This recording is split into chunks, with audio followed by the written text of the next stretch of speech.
আমাদের ওয়েস্ট বেঙ্গলের যে এসআইআর হবে তার কোনো নোটিফিকেশন দেওয়া নেই। তবে নোটিফিকেশন হয়তো কয়েকদিনের মধ্যেই বা কিছুদিনের মধ্যেই আসতে চলেছে। তো সেক্ষেত্রে আপনারা কোন সাল অনুযায়ী কী ডকুমেন্টস জোগাড় করে রাখবেন। দেখুন, এগুলো আমাদের পাওয়া সম্ভাব্য তথ্য অনুযায়ী আমরা আপনাদের কাছে দেখানোর চেষ্টা করেছি।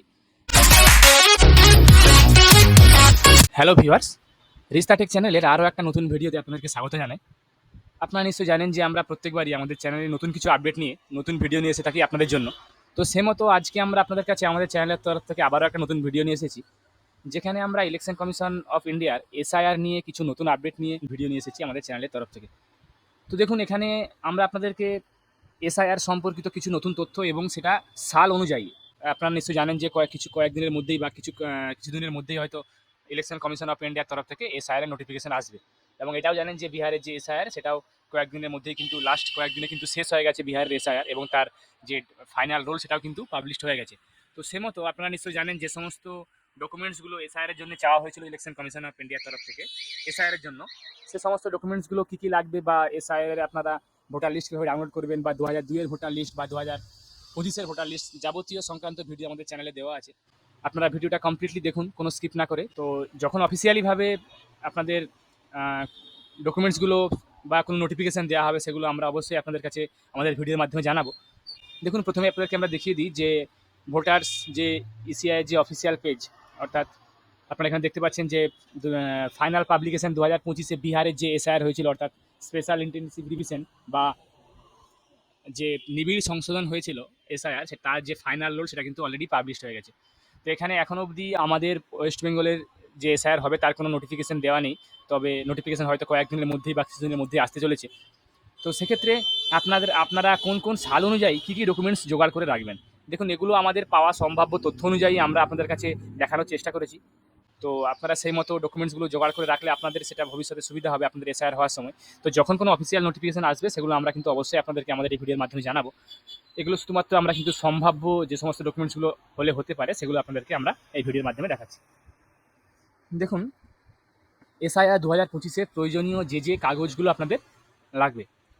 প্রথমে আমরা এই পয়েন্টে আসছি যে যাদের নাম, ধরুন আপনাদের যে নামগুলো 2002-এ, অর্থাৎ আমাদের পশ্চিমবঙ্গে যে শেষ এসআইআর যে হয়েছিল সেই যে 2002-এর যে ভোটার লিস্ট, সেই ভোটার লিস্টে যাদের নাম আছে এবং 2001-এর যে 2025-এর যে আমাদের ফাইনাল যে লিস্ট আছে, সেই দুটোই কীভাবে ডাউনলোড করতে হয় সেগুলো কিন্তু আমরা অলরেডি আপনাদেরকে দেখিয়েছি।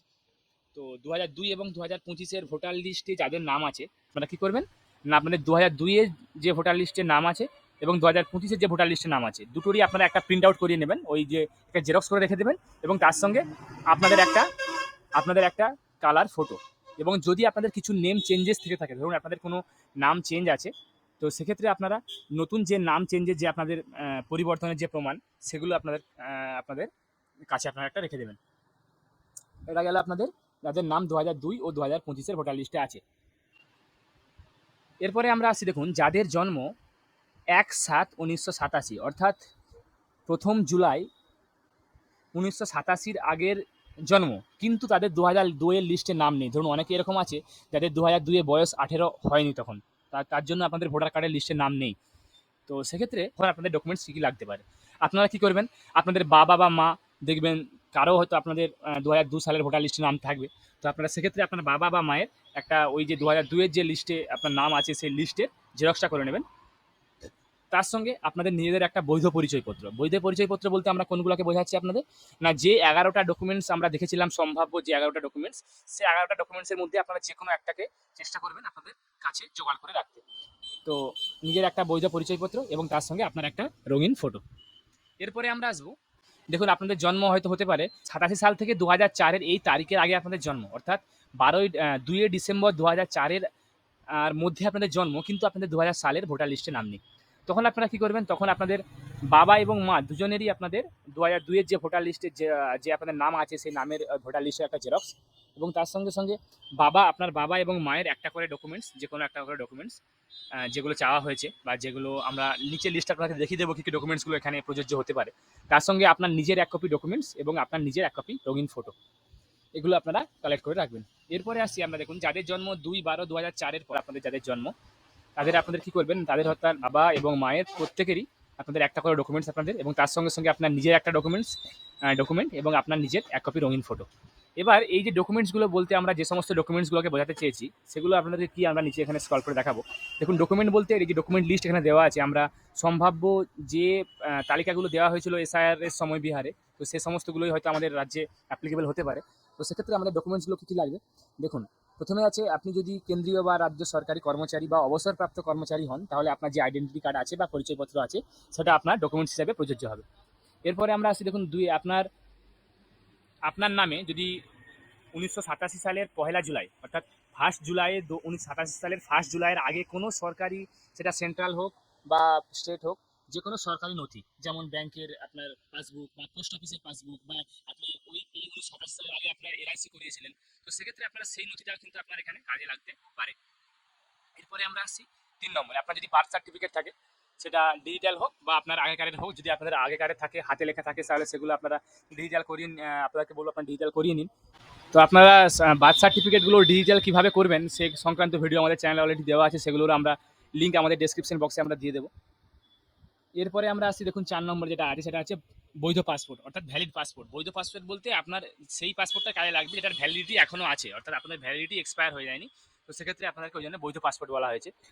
এরপরে আমরা আসছি 5 নম্বরে, দেখুন এখানে বলা আছে যে কোনো বোর্ড বা বিশ্ববিদ্যালয় থেকে পাওয়া শিক্ষা সংক্রান্ত শংসাপত্র যেখানে জন্মের সাল এবং তারিখের উল্লেখ রয়েছে, অর্থাৎ আপনার জন্ম তারিখ সাল সহ মানে জন্ম তারিখে আপনার উল্লেখ রয়েছে এমন কোনো সার্টিফিকেট যেখানে আপনারা কোনো রেজিস্টার্ড বোর্ড বা বিশ্ববিদ্যালয় থেকে আপনারা পেয়েছেন। এগুলো কোনো স্কুল থেকে বা এরকম থাকলে কিন্তু হবে না, কেননা আমরা আপনার ধরুন সর্বনিম্ন হয়তো আমাদের কোয়ালিফিকেশন অনুযায়ী মাধ্যমিক, অর্থাৎ ধরুন মাধ্যমিকের পশ্চিমবঙ্গ মধ্যশিক্ষা পর্ষদ বা আপনাদের West Bengal Council of Higher Secondary Education বা যাবতীয় যে সমস্ত ইউনিভার্সিটিগুলো আছে সেগুলো থেকে পাওয়া আপনাদের সার্টিফিকেট। এরপরে আমরা আসি দেখুন সংশ্লিষ্ট এলাকায় স্থায়ী বসবাসকারী শংসাপত্র, অর্থাৎ আপনাদের যে সমস্ত আপনাদের পার্মানেন্ট যে রেসিডেন্সিয়াল সার্টিফিকেটগুলো হয় যেগুলো আপনারা আপনাদের এসডিও বা বিডিও বা মিউনিসিপ্যাল কাউন্সিলর থেকে আপনারা পার্মানেন্ট রেসিডেন্সিয়াল সার্টিফিকেট পাওয়া যাবেন, সেগুলো আপনার কাজে লাগবে।